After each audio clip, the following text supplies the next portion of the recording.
Good afternoon, students. Today we will see the current affairs analysis dated from 1st Feb 2021. First news, the West Asia Peace Conference. So it was supported by Russia, backed by Russia. The peace conference பொறுத்தவரை இதை initiate பண்ணுறது Palestine Israel issue உங்களுக்கு தெரியும்னு நினைக்கிறேன். So like Palestine it was like Ottoman Empire period, Israel was totally under the control of Islamic rule. Arab control இருந்துச்சு. That is Ottoman Empire தான் World War I அந்த time பீரியடில். அதுக்கப்புறம் என்ன ஆச்சு அப்படின்னா பிரிட்டிஷ் வந்து ரீகேப்சர் பண்ணாங்க அந்த பிளேஸை. ஸோ பிரிட்டிஷ் கொலோனியல் ரூலில் இருந்துச்சு. அப்புறம் இஸ்லாமிக் பீப்புள் உள்ளாடி இஸ்லாமிக் பீப்புள் டோட்டலாக பலஸ்தீன் அப்படின்ற பிளேஸ் மொத்தமாகவே என்ன ஆச்சு அப்படின்னா லைக் அரப் கண்ட்ரீஸோட கண்ட்ரோலில் வந்துருச்சு. ஸோ இஸ்லாமிக் பீப்புள் ஃபுல்லாகவே இஸ்ரேல் ஆக்குபை பண்ணிட்டாங்க. ஸோ அதோட லைக் நடுப்பகுதி that is Israel area, now it is called as Israel. அந்த பகுதியில் என்ன பண்ணாங்கன்னா ஜூவிஷ் பீப்புளை வந்து ரீசெட்டில்மெண்ட் பண்ணாங்க பிரிட்டிஷர்ஸ் கொலோனியல் ரூலிங்கில். It happen during after the world war, first world war and second world war. அதுக்கு பிறகு 1948 டைம் பீரியடில் தே விட்ரான், அவங்களால அந்த டிஸ்பியூட் வந்து சால்வ் பண்ண முடியல. So they started withdrawing from the Israel area, இல்லைன்னா அது பலஸ்தீன் கண்ட்ரோலாக இருக்கக்கூடிய ஏரியாவிலேருந்து விட்ரா பண்ணுறதுக்கு ஸ்டார்ட் ஆனாங்க. அப்புறம் என்ன ஆச்சு அப்படின்னா இஸ்ரேல் வந்து எல்லா அரப் கண்ட்ரிஸ் கூட சேர்ந்து 1948 தே ஹேட் அ 6-day வார். இந்த வாரில் டோட்டல் அரப் கண்ட்ரிஸ் சேர்ந்து இஸ்ரேல் கூட ஒரு சின்ன குரூப் கூட லைக் வார் பண்ணாங்க. But everyone failed because it was supported by UK, USA. And then Israel அப்படின்ற ஒரு கண்ட்ரியை வந்து லைக் முதல்ல லான்ச் பண்ணுறாங்க. அப்போது இஸ்ரேல் வந்து நிறைய பிளேசஸை ரீகேப்சரும் பண்ணாங்க. அதுக்கப்புறம் 1967 there is a war. So இதான் இன்றைக்கி இருக்கக்கூடிய இஸ்ரேல். இந்த எல்லோ கலர் ஏரியா இது இஸ்ரேல் ஏரியா. இந்த பகுதி வந்து பாலஸ்தீன் பீப்புள் இன்றைக்கி செட்டில்மெண்ட்ஸில் இருக்கக்கூடிய பகுதி west bank area. It is also captured by Israel.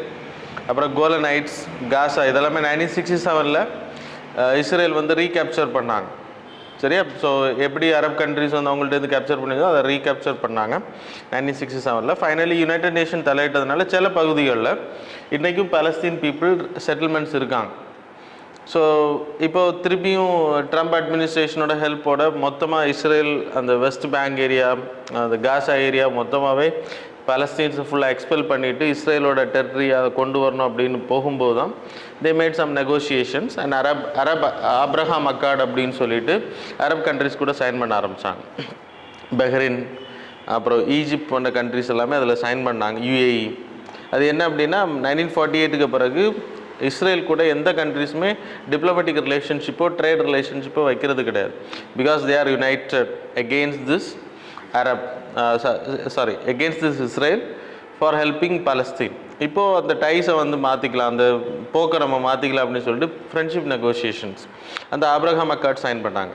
எப்போது லாஸ்ட் இயர் 2020. இந்த அக்கார்டு என்ன சொல்லுது அப்படின்னா if you go by peace negotiation and normal trade Israel will not recapture பண்ண மாட்டாங்க வெஸ்ட் பேங்க் ஏரியா. அங்கே பலஸ்தீன்ஸ் வந்து செட்டில்மெண்ட் இருந்துக்கலாம், no problem. They will not capture the total areas. Gaza west bank எல்லாம் ரீகேப்சர் பண்ண மாட்டாங்க அப்படின்றத சொல்லியிருக்காங்க.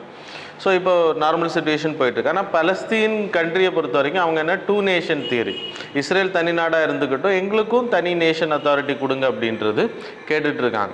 ஸோ அதுக்கு தான் இந்த வெஸ்ட் கான்ஃபரன்ஸ்னு ஒன்று அரேஞ்ச் பண்ணியிருக்காங்க. அதில் லைக் அரப் கண்ட்ரிஸ் எல்லாமே பங்கேற்பாங்க, ப்ளஸ் இஸ்ரேல் பாலஸ்தீன் இருக்கும். அப்புறம் USA, யுனைடெட் நேஷன், அப்புறம் ரஷ்யா அதில் மீடியேட்டிங் பண்ணுறதுக்காக கலந்துப்பாங்க. ஸோ அதான் இந்த வெஸ்ட் கான்ஃபரன்ஸோட மீனிங். ஸோ அது ரஷ்யா வந்து சப்போர்ட் பண்ணியிருக்காங்க. We have to wait and see USA and Israel வந்து அதுக்கு அதில் கலந்துப்பாங்களா அப்படின்றது தெரிஞ்சுக்கணும். சரியா? We have to wait for that. So stories everything explained. இந்தியாவை பொறுத்த வரைக்கும் நம்ம இந்த இஷ்யூவில் எப்படி இருக்கும் அப்படின்னா பாலஸ்தீன் அப்படின்ற ஒரு கண்ட்ரியை நம்ம அப்ரூவ் பண்ணோம். First country other than Arab country Palestine அப்படின்ற 1950 we approved like Palestine as a separate country. As well as இஸ்ரேலே நம்ம என்ன பண்ணிக்கிட்டோம் அப்படின்னா தனி கண்ட்ரி அப்படின்ற 2 நேஷன் தியரியை நம்ம சப்போர்ட் பண்ணுறோம். ஆனால் டீஹைபனேஷன் பாலிசி தான் நம்ம ஃபாலோ பண்ணுறோம். டீஹைபனேஷன் இன் த சென்ஸ் இஸ்ரேல் கூட நம்ம ரிலேஷன்ஷிப்பில் இருக்கும்போது we will go supporting Israel. When we will go like signing agreements with Palestine, we will support Palestine. So we will not go in the internal conflict or external conflict of both the countries. So நம்ம தலையிட மாட்டோம், அதான் அதில் நம்ம தெளிவாக சொல்லிகிட்டு இருக்கோம். But we support, like இஸ்ரேலையும் சப்போர்ட் பண்ணுறோம், பலஸ்தீனையும் சப்போர்ட் பண்ணுறோம். Then second news, COVID-19 performance index. இப்போ COVID-19ஓட ஸ்ப்ரெட்டை எப்படி கண்ட்ரோல் பண்ணாங்க, எப்படி கையாண்டாங்க, எவ்வளோ பாப்புலேஷன் வந்து இதனால் அஃபெக்ட் ஆகி இறந்து போனாங்க அப்படின்னு கண்ட்ரீஸோட பர்ஃபார்மன்ஸுக்கு ஏற்ற மாதிரி the provided a ranking. It was created by Sydney based, private தான், it's not a governmental. Sydney based Lowy institute, அப்புறம் ஆஸ்திரேலியன் திங்க் டேங்க், இவங்க சேர்ந்து தான் இதை பண்ணியிருக்காங்க.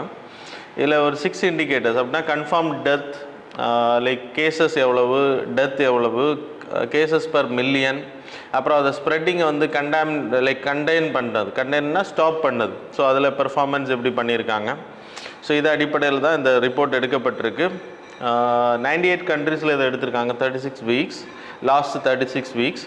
அதில் இந்தியா உட்பட, சைனாவை மட்டும் எடுக்கலை, ஏன்னா they never provided any data publicly. அவங்க டெஸ்டிங் பண்ணுறது, அந்த டேட்டாஸ் எல்லாம் கொடுக்கறதுனால அவங்கள மட்டும் விட்டுட்டாங்க. ரொம்ப ஒஸ்ட்டு பர்ஃபார்மிங் அப்படின்னா 0 கேட்டகரி, பெஸ்ட் பர்ஃபார்மிங்னா 100, அதுக்கப்புறம் ரேங்கிங் ஏறும். It's not ranking, mark. அதுக்கப்புறம் இதன் அடிப்படையில் ரேங்கிங் கொடுப்பாங்க. இந்தியா வந்து 98 கண்ட்ரீஸில் 86th ரேங்கில் வரும், சரியா. ஸோ நியூசிலாந்து டாப் த ரேங்கிங், வியட்நாம், தாய்வான், தாய்லாந்து, ரொம்ப பாப்புலேஷன் கம்மியாக இருக்க கண்ட்ரிஸ் எல்லாமே நல்லா கண்டெயின் பண்ணியிருக்காங்க. ரொம்ப பாப்புலேஷன் அதிகமாக இருக்கக்கூடிய developing countries like India, developed country like USA அதில் தடுமாறினதாக சொல்லப்பட்டிருக்கு. Brazil stood at the bottom. So அது உங்களுக்கு தெரியும், பிரேசில் தான் லாக்டவுன்னு அனௌன்ஸ் பண்ணாமல் எல்லாம் ஓப்பனாக பண்ணாங்க. ஸோ அதில் அஃபெக்ட் ரொம்ப ஆச்சு. டெவலப்டு கண்ட்ரியில் USA 5th worst country. South Asian கண்ட்ரீஸில் ஸ்ரீலங்கா இஸ் த டாப். அப்புறம் இந்தியா வந்து 86th கேட்டகரியில் வருவோம், Bangladesh 84th, Nepal at 70, and you can see Pakistan at 69, Maldives at 25. இதெல்லாம் லெஸ் பாப்புலேட்டட் கண்ட்ரிஸ். இந்தியாவை பொறுத்த வரைக்கும் நான் உங்களுக்கு சொன்னேன் 86th rank, and then India average lower than the region, like 24.3 average score card. நம்மளோட ஸ்கோர் எவ்வளோனா 24.3. மற்ற கண்ட்ரிஸ் எல்லாமே 58.2 எடுத்திருக்காங்க ஆவரேஜ் ரேங்க்.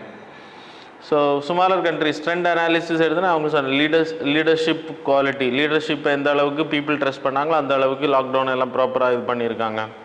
அதான் இந்த endorsement. So then smaller countries, population ரொம்ப கம்மியாக இருக்கக்கூடிய கண்ட்ரிஸ் ப்ராப்பராக கண்டெயின்மெண்ட் பண்ணாங்க. Then management proper, health facilities ப்ராப்பராக இருந்த கண்ட்ரிஸ் எல்லாமே வந்து ப்ராப்பராக அதை மேனேஜ் பண்ணியிருக்காங்க அப்படின்னு அந்த ரிப்போர்ட் சொல்லுது. தென் தேர்ட் வந்து 4th edition of future investment initiate. நம்ம நேற்றுக்கு தேவோஸ் அப்படின்ற ஒரு கான்ஃபரன்ஸை பற்றி படித்தோம். தேவோஸில் நடந்த கான்ஃபரன்ஸில் நம்மளோட prime minister attended virtually, video conferencing மூலமாக கலந்துக்கிட்டார். இந்தியாவோட ஸோ அது என்ன அப்படின்னா குளோபல் இன்வெஸ்ட்மெண்ட் அதிகப்படுத்துகிற வேர்ல்டு எக்கனாமிக் ஃபோரம், தேவோஸ் ஃபோரம்ன்றது. அதே Davos forum in Saudi Arabia and desert, Davos at desert அப்படின்னு பேர். அப்படின்னா சேம். ஏன் இதை உருவாக்குனாங்க, சவுதி அரேபியா தான் இதை உருவாக்குனாங்க இந்த கான்செப்ட். எதுக்கு அப்படின்னா அவங்களோட ஃபாரின் கரன்சிஸ் இல்லைன்னா அவங்களோட ஃபாரெக்ஸ் ரிசர்வ் ரொம்ப அதிகமாக இருக்குது. இப்போது க்ரூட் ஆயில் இன்வெஸ்ட்மெண்ட் வந்து ரொம்ப அதிகமாக அவங்க பண்ணிகிட்டு இருக்காங்க. க்ரூட் ஆயிலை மட்டும்தான் டிபெண்ட் பண்ணி இருந்துட்டு இருக்காங்க. இப்போ க்ரூட் ஆயிலை விட்டுட்டு ஆல்டர்னேட்டிவ் டெக்னாலஜிக்கும் ஆல்டர்னேட்டிவ் எனர்ஜிக்கும் நம்ம ஷிஃப்ட் ஆகிட்டு இருக்கோம் வேர்ல்டு கண்ட்ரிஸ். ஸோ ஃபியூச்சரில் க்ரூட் ஆயில் வந்து ஒரு எனர்ஜி சோர்ஸாக இருக்காது அப்படின்றதுனால இப்போ க்ரூட் ஆயிலை மட்டும் டிபெண்ட் பண்ணி இருந்தோம் அப்படின்னா the country will go worse economic situation. அதனால் அவங்க என்ன பிளான் பண்ணாங்கன்னா அவங்ககிட்ட இருக்கக்கூடிய ஃபாரெக்ஸ் ரிசர்வை மற்ற கண்ட்ரீஸில் டைவர்சிஃபிகேஷன் ஆஃப் இன்வெஸ்ட்மெண்ட்ஸ் அப்படின்னா ரிஸ்க்கை வந்து டைவர்சிஃபை பண்ணி இன்வெஸ்ட்மெண்ட்டை எல்லா பொருட்கள்லையும் பண்ணுறது, எனர்ஜி செக்டார் அண்ட் தென் டிரான்ஸ்போர்ட்டில், ஸோ எலக்ட்ரிசிட்டி. ஸோ இந்த ஒவ்வொரு கேட்டகரியில் பண்ணும்போது க்ரூட் ஆயில் டவுன் ஆனால் கூட தே கேன் ஸ்டாண்ட். இப்போ எண்ணெய் நிறுவனங்கள் எண்ணெயெல்லாம் ரொம்ப சீப் லெவலில் போய்ட்டுருக்கு crude oil, because shale gas அதிகமாக யூஸ் பண்ணப்படுது, ரினியூபிள் எனர்ஜிக்கு நம்ம கன்வெர்ட் ஆகிட்டு இருக்கோம். அதனால் எண்ணெய் நிறுவனங்கள் எல்லாம் ரொம்ப ஸ்ட்ரகிள் ஆகுறாங்க. நம்ம கண்ட்ரியில் எண்ணெய் நிறுவனங்கள் எல்லாம் ஹாப்பியாக தான் இருக்காங்க because of increasing of rate. இன்றைக்கி இன்க்ரீஸ் ஆகிருக்கு. ஸோ ஆனால் மற்ற கண்ட்ரீஸ்லலாம் 40 rupees அந்த மாதிரி தான் பெர் லிட்டர். ஸோ அது கீழே தான் இருக்குது. ஸோ அப்போ அரப் கண்ட்ரீஸ்லாம் ரொம்ப ஸ்ட்ரகிள் ஆகும். So they want to creates a future, like ஃபியூச்சரை வந்து அதுக்கேற்ற மாதிரி உருவாக்கணும் அப்படின்றத இந்த இனிஷியேஷனை உருவாக்குனாங்க. எப்படி தேவோஸில் வேர்ல்டு எக்கனாமிக் ஃபோரம் இன்வெஸ்ட்மெண்ட்டை கவர்றதுக்காக நடத்தப்படுதோ அதே மாதிரி தான் இங்கே தேவோஸ் இன் டெசர்ட் அப்படின்பாங்க இந்த மீட்டிங்கை பொறுத்த வரைக்கும். It's a future investment initiative. இதில் ஹெல்த் ரிலேட்டடாக ஒரு மீட்டிங் நடந்தது. அதில் நம்மளோட ஹெல்த் மினிஸ்டர் கலந்துக்கிறாரு. ஸோ அதில் லைக் வேர்ல்டு எக்கனாமிக் ஃபோரம் மாடலே நான் சொன்னேன் உங்களுக்கு, பப்ளிக் இன்வெஸ்ட்மெண்ட் ஃபண்ட் அதை வந்து சவுதி அரேபியாவோட ஃபாரின் எக்ஸ்சேஞ்ச் ரிசர்வ். ஸோ அதை தான் மற்ற கண்ட்ரியில் இன்வெஸ்ட் பண்ணுறாங்க. ஸோ அதுக்கு ஹெல்த் ரிலேட்டடாக அவங்க இன்வெஸ்ட் பண்ணுறது ரெடியாக இருக்காங்க. ஸோ அதுக்கான மீட்டிங் தான் நடந்திருக்கு. ஸோ மெயின்லி இந்த கோவிட் ரிலேட்டடில் இன்ஃப்ராஸ்ட்ரக்சரை உருவாக்குறது. ஸோ இந்தியா என்னெல்லாம் இனிஷியேட் பண்ணியிருக்கு அப்படின்றத நம்ம சொல்லியிருக்கோம். பீப்புள் நோ தட் நம்ம டிஜிட்டல் டெக்னாலஜி அதிகமாக வேண்டும். ஆரோக்கிய சேது ஆப்பை மட்டும்தான் நம்ம சொல்லிகிட்டு இருக்கோம். அண்ட் தென் கோவிடுக்காக உருவாக்கப்பட்ட கோவேக்சின், கோவிஷீல்டை பற்றி நம்ம மற்ற கண்ட்ரிஸுக்கு கொடுத்தது, அதை எப்படி மெயின்டைன் பண்ணோம், கோவின் அப்படின்ற ஆப்பு. ஸோ இதெல்லாமே நம்ம அப்புறம் ஆத்ம நிர்பார் அபியான் மூலமாக ஜாப் லாஸ் ஆனவங்களுக்கு எல்லாமே ஜாப் கொடுக்கறதுக்கு. And then we invested in MSME. GDP வந்து ரொம்ப கான்ட்ராக்ட் ஆனது வரும். So invested. And then Pradhan Mantri Kaushal Vikas Yojana மூலமாக we created third phase of self skilled employment programme. So இதெல்லாமே சொல்லப்பட்டிருக்கு. And then so you have to study, you can study by your own. ஏன்னா இதெல்லாமே already explain பண்ணாதும். So fourth news, increase fiscal deficit. Fiscal டெபிசிட்னாலே தெரியும், it's a loan. Like total expenditure minus revenue expenditure, revenue receipt. Revenue receipt plus not debt creating capital receipt, that is fiscal deficit. அந்த formula இங்கே இருக்கும். Fiscal deficit வந்து நம்ம நினைச்சதை விட அதிகமாகவே போயிருக்கு. கிட்டத்தட்ட 132.4% நம்ம ப்ரெடிக்ட் பண்ணதை விட அதிகம். போன பட்ஜெட்டில் நம்மளோட ப்ரெடிக்ஷன் எவ்வளோ இருந்துச்சுன்னா 7.96 lakh தான் நம்மளோட ஃபிஸ்கல் டெபிசிட் லோன் உருவாகும் அப்படின்றது. ஆனால் because of this pandemic situation நம்மளோட பர்சன்டேஜ் அளவில் ஜிடிபியில் 3.5% ஆஃப் ஜிடிபி தான் நம்மளோட ஃபிஸ்கல் டெபிசிட்டாக இருக்கும் அப்படின்றது நம்மளோட கணக்காக இருந்துச்சு. But what happened is because of this pandemic situations அப்படியே ரிவர்ஸ் ஆச்சு. ரிவர்ஸ் ஆனதில் so it went up to 11.58 lakh. நம்ம 7.96 தான் போட்டிருந்தோம். 11.58 lakh வந்து அதிகமாகிருச்சு. ஃபிஸ்கல் டெபிசிட் லோன் நம்ம அதிகமாக வாங்கிருக்கோம், கடன் சுமையில் போயிட்டோம் அப்படின்றதா சொல்லப்படுது. ஸோ அதுக்கான ரிப்போர்ட்ஸ் வந்து சப்மிட் பண்ணியிருக்கு. ரீசன் காரணம் என்ன அப்படின்னா ஹை எக்ஸ்பெண்டிச்சர். நம்ம ரேஷன் பொருட்கள் கொடுத்து ஃப்ரீ டிஸ்ட்ரிபியூஷன் பண்ணதாக இருக்கட்டும், பீப்புளுக்கு மன்ரேகா ஸ்கீமில் இன்வெஸ்ட்மெண்ட் லைக் சேலரிஸ் கொடுத்ததாக இருக்கட்டும், இதெல்லாமே நான் பிளான்ட் எக்ஸ்பெண்டிச்சர். ஸோ இது வந்து அதிகமாக இருக்குது. ஃபிஸ்கல் டெபிசிட் நான் உங்களுக்கு சொல்லிட்டேன் ஏற்கனவே formula. So the total expenditure of the government, that is capital and revenue expenditure minus total income of the government, that is revenue receipt plus recovery of loans na non debt creating expenditure, capital expenditure தான் சொல்லப்படுது. So இதெல்லாமே நம்ம discuss பண்ணது like current அஃபேர்ஸில் நம்ம படிச்சிருக்கோம். அதுக்கு முன்னாடி we studied already in classes, so no need to explain again and again. Fiscal like இப்போ ஃபிஸ்கல் டெபிசிட்டை பொறுத்த வரைக்கும் இந்த கவர்மெண்ட்டும் சரி இல்லை 2003லேருந்து we having a fiscal responsibility management. அது எதுனா டுடே வில் ஸ்டடி இன் கிளாஸில் நம்ம படிப்போம். மற்றபடி கரண்ட் அஃபேர்ஸில் ஓவராலாக சொல்கிற ஃபிஸ்கல் டெபிசிட்டை கண்டெயின் பண்ணுறது. That is a road map, fiscal consolidation map. So how to go, how to contain it. நம்ம இப்போது நான் ஏற்கனவே உங்களுக்கு கிளாஸஸில் சொல்லியிருந்தேன், நம்ம வாங்கக்கூடிய ஃபிஸ்கல் டெபிசிட் எல்லாமே maximum is going for interest payments. கிட்டத்தட்ட 5 lakh crore நம்ம per year we are paying interest. நம்ம ஏற்கனவே வாங்க லோனுக்கு ப்ரைமரி டெபிசிட் ரொம்ப கம்மி, 1 lakh crore தான் வரும் அப்படின்னு சொல்லியிருந்தேன். அதுக்கான அதை கண்டெயின் பண்ணுறதுக்கு ஸ்டேட்டும் ஒத்துழைக்கணும், சென்ட்ரல் கவர்மெண்ட்டும் ஒத்துழைக்கணும். ஸோ அதனால் ஸ்டேட்ஸுக்கும் central government there is restrictions இருக்கணும். லோன் வாங்குறது சும்மா நீங்கள் லோன் வாங்குனீங்க அப்படின்னா it will create some effect like this. அப்போ கண்ட்ரியோட ஹெல்த் செக்டர் நம்ம அதிகமாக நம்ம வருமானத்துக்கு மிஞ்சி கடன் வாங்கினோம் அப்படின்னா நம்மளோட rating will go down. Rating கம்மியாகும்போது இன்வெஸ்ட்மெண்ட் வில் ஸ்டாப் ஆகிறதுக்கான வாய்ப்பு இருக்குது. இன்வெஸ்ட்மெண்ட் ஸ்டாப் ஆச்சு அப்படின்னா திருப்பி நம்ம கடனுக்கு தான் போக வேண்டியிருக்கும். So it's a cyclical effect. So அதை கண்ட்ரோல் பண்ணுறதுக்கு fiscal deficit have to be control. அதுக்காக 2003ல் we created an act, that is fiscal responsibility budget management act 2003. அதில் 2009க்குள்ளாடி we have to contain our fiscal deficit to 3% அப்படின்றத அதை நம்ம achieve பண்ணலை. அதுக்கு பிறகு 2015க்கு பிறகு we created a fiscal consolidation அப்படின்றது இந்த ஆக்ட் அடிப்படையில். அதில் அவர் பேர் என்கே சிங் கமிட்டி, இப்போ ஃபினான்ஸ் கமிஷனோட சேர்மனாக இருக்கக்கூடிய பர்சன் அப்பாயின்ட் பண்ணியிருந்தாங்க. அவர் வந்து சில ரெக்கமெண்டேஷன் கொடுத்தாரு. பழைய கான்செப்ட் எல்லாம் விட்டுட்டு புதுசாக கண்டெயின் பண்ணோம். அது 2021ல் we have to come by 3% and then 23க்குள்ளாடி 2.5% வரணும் அப்படின்றது டார்கெட் சொல்லியிருந்தார். ஆனால் இப்போ தெரிய நம்ம we went ahead. அது பேண்டமிக் சிச்சுவேஷன்ஸில் we can skip it. இதுதான் ஃபிஸ்கல் கன்சல்டேஷன் ரோட் மேப் அப்படின்றது. தென் நெக்ஸ்ட் வந்து 5th news, NITI Aayog's proposal for little Andaman. Little Andaman அப்படின்றது இட்ஸ் அந்தமான் குரூப்பில் it's 10-degree channel, so separating Andaman group with Nicobar. அது தெரியும் உங்களுக்கு.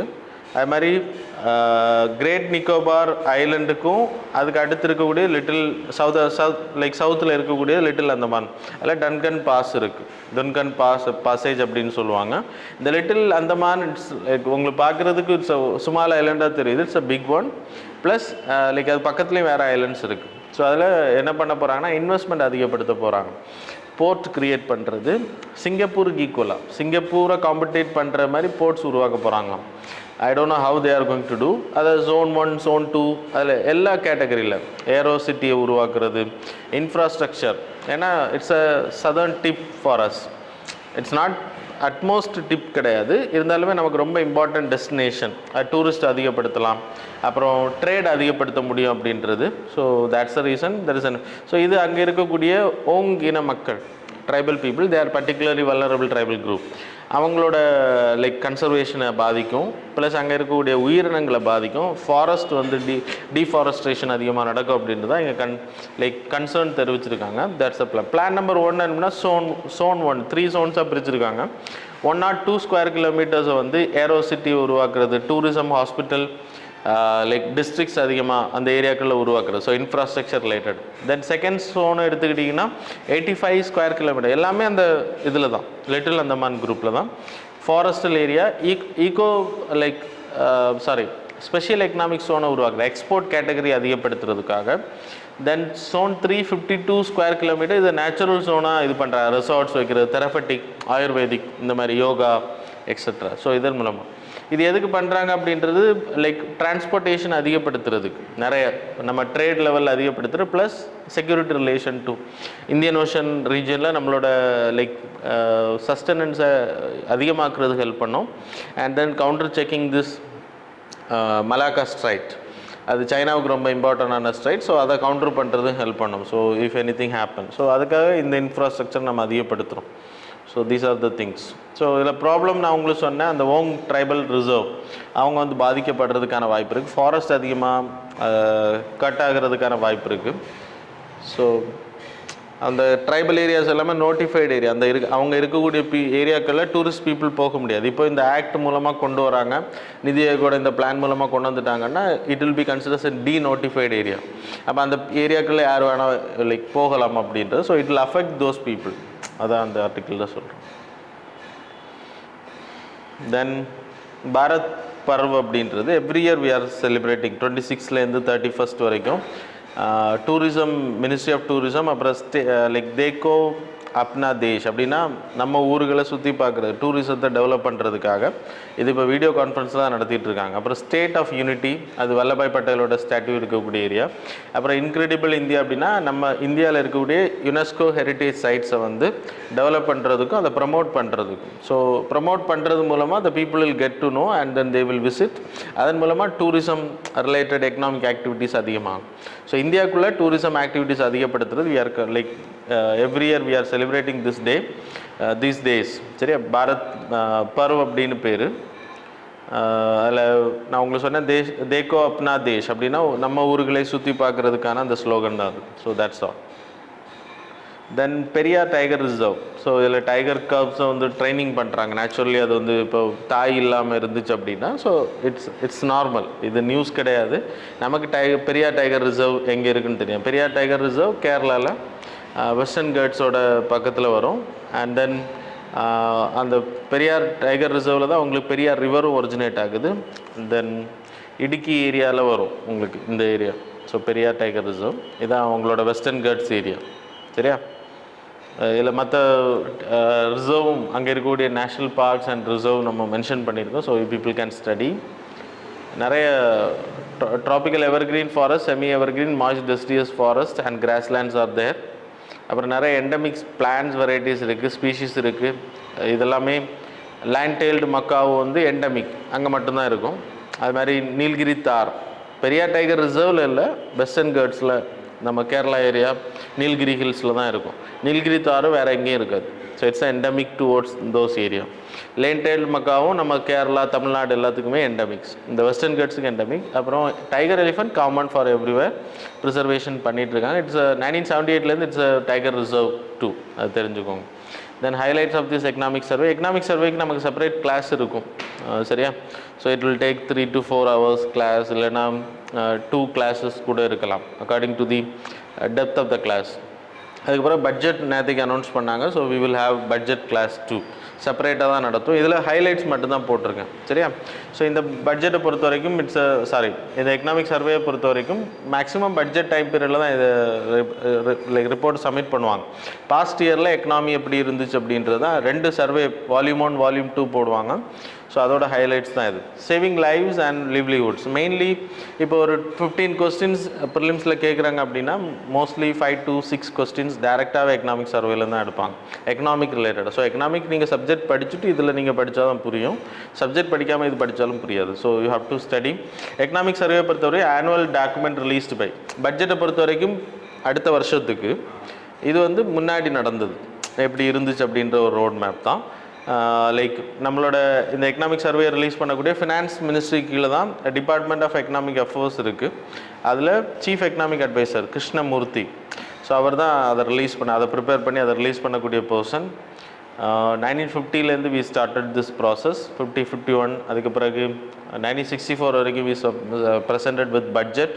அதுக்கப்புறம் நம்ம பட்ஜெட் கூட ப்ரெசென்ட் பண்ணுற கிடையாது, ஒரு 2 days இல்லைனா முந்தின நாளைக்கு நம்ம அதை ப்ரெசென்ட் பண்ணுவோம், சரியா? ஸோ கீ பாயிண்ட்ஸ் எடுத்துக்கிட்டிங்கன்னா இந்தியா எக்கனாமி அண்ட் கோவிடை பற்றி எக்ஸ்பிளைன் பண்ணியிருக்காங்க. ஸோ எந்த அளவுக்கு இந்தியாவோட பொருளாதாரம் பாதிச்சது கோவிட்னால, இருந்தாலுமே அதை நம்ம கண்டெயின் பண்ணோம் அப்படின்றது இங்கே சொல்லப்படுது. நம்மளோட ஸ்ட்ராட்டஜி எப்படி இருந்துச்சு அப்படின்னா containment, fiscal, financial and long term structural reforms. அதுக்காக நம்ம லாக்டவுன் அனௌன்ஸ் பண்ணதை சொல்லியிருக்காங்க. அப்புறம் மானிட்டரி பாலிசியில் சேஞ்சஸ், ரெப்போ ரேட்டை கம்மி பண்ணது. ஸோ ஃபினான்ஷியல் இன்க்ளூஷன் அதிகப்படுத்து, ஃபினான்ஷியல் மணி மார்க்கெட் சப்ளை அதிகப்படுத்து, மணி சப்ளை அதிகப்படுத்துகிற வி மேட் மெஷர்ஸ். அப்புறம் COVID pandemic affected both demand and supply. So அதை டார்கெட் பண்ணுறது வி லைக் ஃபாரின் டைரக்ட் இன்வெஸ்ட்மெண்ட்டை கொண்டு வந்து, அதுக்கு தான் ப்ரொடக்ஷன் லிங்க்டு இன்சென்டிவ்ஸை நம்ம கொண்டு வந்திருக்கோம் ஃபாரின் இன்வெஸ்ட்மெண்ட் அதிகப்படுத்துறதுக்கு. அப்புறம் டிமாண்ட் சைட் மெஷர்ஸில் பப்ளிக் இன்வெஸ்ட்மெண்ட் அதிகப்படுத்துகிறோம். அதுக்கு அனௌன்ஸ்மெண்ட் பண்ணோம், இன்வெஸ்ட்மெண்ட் பண்ணோமா அப்படின்றது கொஸ்டின் மார்க் தான். நேஷனல் பைப்லைன் இன்ஃப்ராஸ்ட்ரக்சர் அப்படின்னா ஆல் ஓவர் இந்தியாவில் 2024 we have to create a huge investment. அப்படின்னா லைக் 5 lakh crore இன்வெஸ்ட்மெண்ட்டை வந்து இன்ஃப்ராஸ்ட்ரக்சருக்கு மட்டும் பண்ணணும் அப்படின்றது. நேற்றுக்கு பட்ஜெட்டில் 1 lakh crore அனௌன்ஸ் பண்ணாங்க, ரோடு கன்ஸ்ட்ரக்ஷன் எக்ஸெட்ரா. ஸோ அதே மாதிரி இன்ஃப்ராஸ்ட்ரக்சருக்கு மட்டுமே 5 lakh crore வந்து ஸ்பெசிஃபிக்காக 2024 அப்போது அது இன்னும் பப்ளிக் இன்வெஸ்ட்மெண்ட் அதிகப்படுத்துறதுனால ஜாப் கிரியேஷன் ஆகும், டிமாண்டை உருவாக்கும் அது. அப்புறம் நம்மளோட எக்கனாமி வந்து வி ஷேப்ட் எக்கானமி ரெக்கவரியில் இருக்குது அப்படின்ட்டு இருக்காங்க. வி ஷேப் அப்படின்னா pandemic situation it went down, contracted to 7.7%. அப்புறம் அது சடனாக with our measures it going up அப்படின்றத சிஇஏ சொல்லியிருக்காங்க. You have to wait and see. So reason என்ன அப்படின்னு சொன்னீங்கன்னா மெகா வேக்சினேஷன் ட்ரைவ். நம்ம கோவேக்சின், கோவிஷீல்டு வந்து வேக்சினேஷன் பண்ணால பீப்புளுக்கு நம்பிக்கை வந்திருக்கு. ஸோ பொருளாதாரம் திருப்பியும் லைக் ஃபங்க்ஷன் ஆக ஆரம்பிக்குது அப்படின்றது. அப்புறம் ஜிஎஸ்டி கலெக்ஷன், ஸ்டீல் கன்சம்ஷன் அதிகமாக இருந்தது, பவர் டிமாண்ட் அதிகமாக இருந்தது, ரயில் ஃப்ரைட் காரிடார் ஃப்ரைட் வந்து அதிகமாக இருந்துச்சு. இப்போ நார்மல் ட்ரெயின் வந்து ஃபங்க்ஷன் ஆகலை, ஃபுல்லாக ஃப்ரைட்ஸ் அதிகமாக ஓட்ட ஆரம்பித்தோம். அதன் மூலமாக நிறைய இன்கம் வந்துச்சு அப்படின்றது. அதன் மூலமாக எக்கானமி வந்து வி ஷேப்ட் எக்கானமியாக திருப்பியும் பவுன்ஸ் பேக் ஆகுது அப்படின்றது சொல்லியிருக்காங்க. அண்ட் தென் நம்மளோட ஜிடிபி க்ரோத் வந்து 2.4% 2019-20 சொல்லியிருக்காங்க. ஐஎம்எஃபோட ப்ரொஜெக்ஷன் நமக்கு தெரியும் 11% சொல்லியிருக்காங்க. That is real GDP. Real ஜிடிபின்னா கம்பேரிங் வித் பேஸ் இயர், இன்றைக்குள்ள ரூபாவை நீங்கள் comparing to base year. Nominal ஜிடிபின்னா இன்றைக்குள்ள டேட்டில் you are comparing, that is with inflation. So அது வந்து 15.4% வரைக்கும் போகிறதுக்கான வாய்ப்பு இருக்குது. நம்ம இந்தியாவோட ப்ரொஜெக்ஷன் ஆல்ரெடி நம்ம பார்த்தது தான் 7.7. அண்ட் தென் ஸோ இதெல்லாமே நம்ம ஆல்ரெடி டிஸ்கஸ் பண்ணது தான். நம்ம கரண்ட் அக்கௌண்ட் வந்து டெஃபிசிட்டில் சர்ப்ளஸாக இருக்குது ட்ரேடில். ஸோ ஃபாரின் எக்ஸ்சேஞ்சில் we will study. So current account deficit அப்படின்னா நம்மளோட balance of trade, goods and services plus balance of invisibles அது வந்து ரொம்ப அதிகமாக இருக்காது சொல்லப்படுது. ஏன்னா ஃபாரின் டைரக்ட் இன்வெஸ்ட்மெண்ட் அதிகமாக உள்ள வந்ததுனால so our trade is good அப்படின்றது. Foreign direct investment 14.8%, that is October வரைக்கும் 27.5 பில்லியன், முன்னாடியை விட ரொம்ப அதிகம். அப்புறம் foreign portfolio investment 9.8 billion. So இதெல்லாமே தெரிஞ்சுக்கோங்க. நம்மளோட டெட் வந்து ரொம்ப அதிகமாக இருக்குது, அது ஃபிஸ்கல் டெஃபிசிட்லேயே நான் சொல்லிட்டேன் உங்களுக்கு. தென் சர்வீஸ் செக்டாரில் 54% of the India's gross value added. So foreign direct investment வந்ததில் 4/5 வந்து 4th கேட்டகரி இங்கேருந்து தான் வந்திருக்கு அப்படின்றது சொல்லப்படுது. சர்வீஸ் செக்டாருக்கு foreign direct investment. Start ups ecosystem அதிகமாக இருக்குது, ஸ்பேஸ் செக்டாரில் இன்வெஸ்ட்மெண்ட் அதிகமாக இருக்குது சர்வீஸ் கேட்டகரியில். தென் அக்ரிகல்ச்சரும் அதே மாதிரி 3.4%, எல்லா செக்டாரும் டவுன் ஆச்சு, ஆனால் அக்ரிகல்ச்சர் வந்து 3.4% ஜிடிபியில் இன்க்ரீஸ் ஆகிருக்கிறதா சொல்லப்படுது. Export to USA, Saudi Arabia, Iran, like Nepal, Bangladesh, agriculture product, that is rice, marine ப்ராடக்ட்ஸாக இருக்கட்டும், ஸ்பைசஸாக இருக்கட்டும், எக்ஸெட்ரா. லிவ் ஸ்டாக் மேனேஜ்மெண்ட் அதிகமாக இருக்குது, ப்ரொடக்ஷன் அதிகமாக இருக்குது, ஃபுட் ப்ராசஸிங் இண்டஸ்ட்ரியும் அதிகமாக இருக்கிறது சொல்லப்படுது. And then regulatory forbearance. So அது என்ன அப்படின்னா, இப்போ பேங்க்ஸை வந்து கண்ட்ரோல் பண்ணுறது, பேங்க்ஸில் அசர்ட், நம்ம என்பி அசர்ட்ஸ் வந்து ரொம்ப அதிகமாச்சு. இப்போ நம்ம என்ன பண்ணியிருக்கோம்னா லோன் ரீகன்ஸ்ட்ரக்ஷன் பண்ணுறோம், இல்லைனா ரீஸ்ட்ரக்சரிங் பண்ணுறது. அப்படின்னா முன்னாடி அவங்க சேலரிக்கு ஏற்ற மாதிரி நம்ம லோன்ஸ் ப்ரொவைட் பண்ணிட்டு இருந்தப்போம். இப்போ பேண்டமிக் சிச்சுவேஷனில் அவங்க சேலரி டவுன் ஆகிருக்கும், அதுக்கேற்ற மாதிரி ரீகன்ஸ்ட்ரக்ஷன் ஆகிறதுனால, ரீஸ்ட்ரக்சரிங் பண்ணுறதுனால என்பிஏ வந்து வர்றது கொஞ்சம் ஸ்டாப் ஆகுது. அப்போ என்பிஏ உருவாகிறது கொஞ்சம் கம்மியாகும். So these are the things are happening. Regulatory measures, அப்புறம் அசர்ட் குவாலிட்டி ரிவ்யூ பண்ணுறது ஆர்பிஐ மூலமாக. ஏற்கனவே இருக்கக்கூடிய அசர்ட்ஸ் வந்து how it is possible it will go, NPA ஆகிறதுக்கான வாய்ப்பு எவ்வளோ இருக்குது. அப்போது 100% என்பிஏ ஆகாது அப்படின்றதுக்கு நல்ல asset quality, it's a good quality asset அப்படின்றது. பேட் குவாலிட்டி அப்படின்னா என்பி ஆகிறதுக்கான சாத்தியக்கூறுகள் அதிகம் அப்படின்றப்போ it will be called as bad, like review பண்ணுறது. ஸோ அதன் அடிப்படையில் பேங்க்ஸ் வந்து கண்ட்ரோல் பண்ணப்படும், பேங்க்ஸ் வந்து மானிட்டர் பண்ணப்படும். தென் இனோவேஷன்லேயே நம்ம இந்தியா வந்து நல்ல ரேங்கிங்கில் போகுது அப்படின்றது. ரீசன்ட்லி குளோபல் இனோவேஷன் இண்டெக்ஸ் மாடலில் நம்ம இந்தியன் இனோவேஷன் இண்டெக்ஸ் நான் உங்களுக்கு சொன்னேன். இந்த ரிஃபார்ம் கேட்டகரி, என்னென்ன கேட்டகரியில் ரிஃபார்ம் பண்ணணும் அப்படின்றதும் இங்கே போட்டிருக்காங்க. So we will study later. India and sovereign credit rating வந்து ரொம்ப நம்பகத்தன்மையில் இல்லை அப்படின்றது சொல்கிறாங்க. வேர்ல்டு லெவல் கிரெடிட் ரேட்டிங் எப்போவுமே இந்தியாவை டீக்ரேட் பண்ணுறது, டவுன் கிரேட் பண்ணுறது. ஸோ அது வந்து தவிர்க்கப்படலாம். ஸோ மோர் டிரான்ஸ்பரண்ட்டாக இருக்கணுன்றது அவங்களுக்கு ரெக்கமெண்டேஷன் சொல்லியிருக்காங்க. டிஃபென்ஸ் செக்டார்லேயும் நம்மளோட இன்வெஸ்ட்மெண்ட் அதிகம். அப்புறம் ஹெல்த் செக்டரில் நம்மளோட இன்வெஸ்ட்மெண்ட்டை வந்து அதிகப்படுத்த ரெக்கமெண்ட் பண்ணியிருக்காங்க. ஏற்கனவே நம்ம ஜிடிபியில் 1% வரைக்கும் பண்ணுறோம், இனி 2.5 3 வரைக்கும் பண்ணுற ரெக்கமெண்டேஷன் பண்ணியிருக்காங்க. அப்புறம் டெலி மெடிசின் உருவாக்குறது, ஆன்லைன் லைக் மெடிசின் ட்ரான்ஸ்ஃபர்ஸ், இதெல்லாமே ரெக்கமெண்ட் பண்ணியிருக்காங்க. ஸோ கவர்மெண்ட் ஸ்பெண்டிங்கை வந்து அதிகப்படுத்தணும் அப்படின்றது. அப்புறம் எஜுகேஷன் கேட்டகரியில் 96% பாப்புலேஷன் எலிமெண்ட்ரி ஸ்கூல் வரைக்கும் போகிறாங்க. ஸோ அது ஸ்மார்ட் ஃபோன், டேப்லெட் வந்து இப்போ மேண்டேட்ரியாக எல்லா ஸ்டூடெண்ட்ஸுமே அக்சசபிள் பண்ணுறாங்க. டிஜிட்டல் டிவைடர் மாற்றணும் அப்படின்றத ரெக்கமெண்ட் பண்ணியிருக்காங்க. அதுக்கு PM Vidya scheme, so online courses, so அப்புறம் பிரகதியா அப்படின்ற டிஜிட்டல் எஜுகேஷன் ப்ரோக்ராம், அப்புறம் மனோதர்பன் அப்படின்ற ஸ்கீம். அது உங்களுக்கு தெரியும், கோவிட்-19 பீரியடில் மன உளைச்சல் இருக்கக்கூடிய குழந்தைங்க கவுன்சிலிங் கொடுக்கறதுக்காக உருவாக்கப்பட்டது. அப்புறம் vocational courses and skill development, so அதுவும் அதிகப்படுத்தணும் அப்படின்றது அதிகப்படுத்திட்டு இருக்காங்க. ஸோ தென் பேர் நெசசிட்டி இண்டெக்ஸ், அது வந்து இதெல்லாம் ரொம்ப இம்பார்ட்டன்ட் இல்லை. 26 இண்டிகேட்டர்ஸ், நம்ம பேசிக் நெசசிட்டிஸ் வந்து நம்ம சந்திக்கப்படுதா அப்படின்றதுக்கு தான் இந்த இண்டெக்ஸ் எடுக்கப்படுது. That is water, sanitation, housing, micro environments, so இதெல்லாம் கிடைக்குது அப்படின்றது. So these are the things under this. நான் எல்லாமே சொல்லிட்டு போகலாம், you can study by your own. Then ageing of dams, so இது ரொம்ப இம்பார்ட்டன்ட் நியூஸ். நம்ம இந்தியாவில் இருக்கக்கூடிய மேக்ஸிமம் டேம்ஸ் எல்லாமே வந்து ரொம்ப ஏஜினிங் ஆகிடுச்சு. ஏஜினிங் ஆகிறதுனால என்ன ப்ராப்ளம் அப்படின்னா, ஈஸியாக உடையிறதுக்கான வாய்ப்புகள் அதிகம். கிட்டத்தட்ட 1000க்கு அதிகமான மேஜர் டேம்ஸ், பக்ரானங்கல் டேம், அது மாதிரி நம்ம மைனர் டேம்ஸும் 10,000க்கு மேலே இருக்குது அப்படின்னு சொல்லப்படுது. 1000க்கு அதிகமான மேஜர் டேம்ஸ் அதிகமாக இருக்குது அப்படின்றப்போ அதோட இன்ஃப்ராஸ்ட்ரக்சர் கிட்டத்தட்ட 50% மேலே 50 இயர்ஸ் தாண்டினது. அது சில டேம்ஸ் எல்லாம் 120 இயர்ஸ் தாண்டிடுச்சு. ஸோ அது ஓல்டு ஆக ஆக அதோட வாட்டர் கன்சர்வேஷன் எஃபெக்ட் கம்மியாகுது. ப்ளஸ் அதன் மூலமாக வரக்கூடிய ஃப்ளட் அதிகமாக இருக்குது. பாசிபிலிட்டி ஆஃப் வல்னரபிலிட்டி ரொம்ப அதிகம் அப்படின்னு சொல்லப்படுது. கிட்டத்தட்ட 5200 லார்ஜர் டேம்ஸ் பில்ட் அதில் 1100 வந்து 50 இயர்ஸை தாண்டிடுச்சு. அதில் 120 தாண்டினதும் அதிகமாக இருக்குது அப்படின்றது சொல்லப்படுது. Issues related to ageing of dams, storage வந்து ரொம்ப கம்மியாக இருக்கும், சில்டேஷன் அதிகமாகிறதுனால, கிளைமேட் சேஞ்சினால் அதிகமாக பாதிக்கப்படும். அப்படின்னா அடிச்சுட்டு போகிறது, டேம்ஸ் வந்து ஓவர்ஃப்ளோ ஆகிற மூலமாக அதோட ஏஜனிங் எஃபெக்டை இன்னும் அதிகப்படுத்தும் அப்படின்றது. தென் ஸ்ட்ரக்சரலி வல்னரபிள், செடிமெண்டேஷன் அதிகமாகும்போது அதோட ப்ரெஷர் அதிகமாகும், ஸ்டோரேஜ் கெப்பாசிட்டி கம்மியாகும். Lack of storage information, India பொறுத்தவரைக்கும் we are having less storage information, அது ஒரு problem. Then consequences of ageing வந்து ஃபுட் செக்யூரிட்டி, லைக் நம்ம பாசனத்துக்கு பயன்படுத்தக்கூடிய தண்ணியோட அளவு கம்மியாகும். ரொம்ப செடிமெண்ட் சில்டேஷன் இருந்துச்சு அப்படின்னா அந்த ஸ்டோரேஜ் ஃபுல்லாக க்ளோஸ் ஆயிருமா, அதுக்கு பிறகு நீங்கள் ஸ்டோர் பண்ணக்கூடிய லெஸ் அமௌண்ட் ஆஃப் வாட்டர் ப்ராப்பராக நம்ம பாசனங்களை பயன்படுத்த முடியாது. ஃபார்மர்ஸ் இன்கம்மை பாதிக்கும், அது தெரியும். இன்க்ரீஸ்ட் ஃப்ளட்டிங் பாசிபிலிட்டி, ரொம்ப நம்ம ஸ்டாப் பண்ண முடியாது. அப்போ நீங்கள் ரொம்ப லைக் ஸ்டாப் பண்ணுறீங்க இல்லைனா கண்டெயின் பண்ணுறீங்க அப்படின்னா உங்களுக்கு ரிசர்வாயர்ஸ், சென்னையில் நடந்த மாதிரி ஃப்ளட்ஸ் நடக்கிறதுக்கான வாய்ப்பு இருக்குது. ஸோ இதை வந்து டைவர்சிஃபை பண்ணணும் அப்படின்றத வே ஃபார்வர்டில் சொல்லியிருக்காங்க. தென் there is a recommendation for social stock exchanges.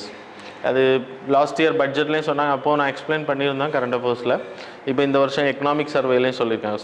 Social stock exchange அப்படின்னா நம்ம பிஎஸ்சி நிஃப்டி மாதிரி அனதர் பேரலாக ஒரு stock exchange for social funding. இப்போ ஒரு என்ஜிஓ நடத்துகிறாங்கன்னா அவங்க அதில் போய் ரெஜிஸ்டர் பண்ணிக்கலாம்.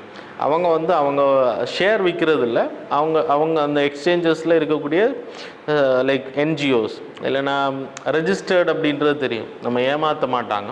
ஸோ த கம்பெனிஸ் சிஎஸ்ஆர் ஆக்டிவிட்டீஸில் if they want to invest in இப்போ old age homes, health sector, education, இந்த மாதிரி ப்ரைவேட் என்ஜிஓஸ் இருக்கும், கவர்மெண்ட் என்ஜிஓஸும் அதில் இருப்பாங்க. So they can invest in social sector. அது மாதிரி க்ரீன் இனிஷியேட்டிவ் பண்ணுறவங்க, இதெல்லாமே social stock exchange. Foreign investment வந்து பீப்புள் கிட்ட கொடுக்காம டைரெக்டாகவே இந்த என்ஜிஓஸுக்கு டைரெக்டாக இன்வெஸ்ட் பண்ண முடியும். ஸோ அது it's like an investment, no profit கிடைக்கல, டிவிடெண்டு ப்ராஃபிட்லாம் கிடையாது. சரியா? So that is called a social stock exchange.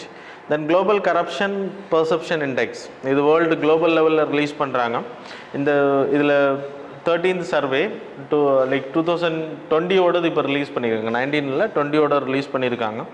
அந்த ரிப்போர்ட் வந்து ரொம்ப ஹைலி கரப்ட் அப்படின்னா 0 கேட்டகரி, நம்ம ஏற்கனவே படித்த மாதிரி தான்.